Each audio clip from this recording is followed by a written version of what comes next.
Hey, it's Clay, and this will be a video chart on ticker symbol KBLB. We will take a look at the 30-minute time frame. Real quick, what do I mean by 30-minute in case maybe you're new to charts? Instead of each one of these candlesticks here representing 1 day's worth of price action, which is what you would normally see, each one represents 30 minutes. So all this here may look like several days worth of time. It's actually today's price action broken down into 30-minute time slices. I like to this time frame, and it's a good job of telling the quote-unquote story of the price, and then makes mapping outward levels of support and resistance a bit easier to see. Did this analysis on Friday, so that is where the green and red line annotations are coming from. And after today's price movement, I want to make a minor adjustment here, and I realize I'm just kind of not necessarily randomly, but I'm all of a sudden just moving this line. But the key thing here is the direction that I'm moving the line, and the direction I'm going to move this resistance level, it's up. So in general, whenever resistance lines are quote-unquote being adjusted in the upwards direction, that's definitely a bullish thing. Now, if a resistance line is being adjusted to the downside, that's a whole nother story. But here, given that we have more data now, it's apparent that the key level of resistance has now become right up there at 26 cents. Several times today, the price got right up around 26 cents and could not quite push through it.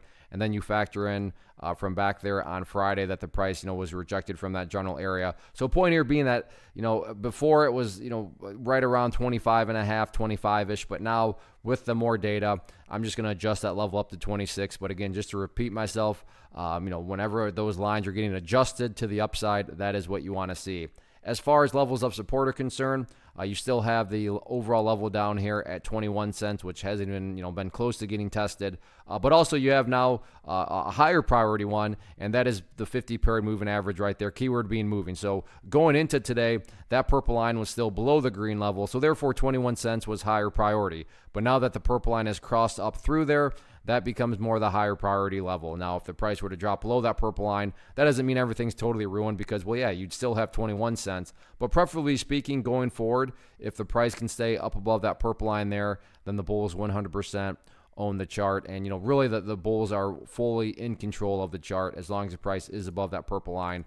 All in all, though, good solid movement today. Good to see that the price continues to chip away and go sideways, build higher lows. And like I said, when those resistance levels are getting adjusted to the upside, that's definitely a good sign.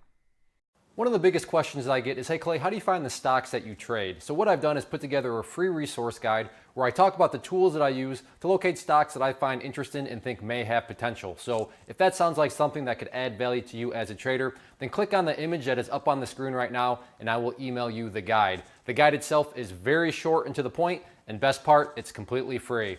Thanks for watching the video. Let me know if you have any questions.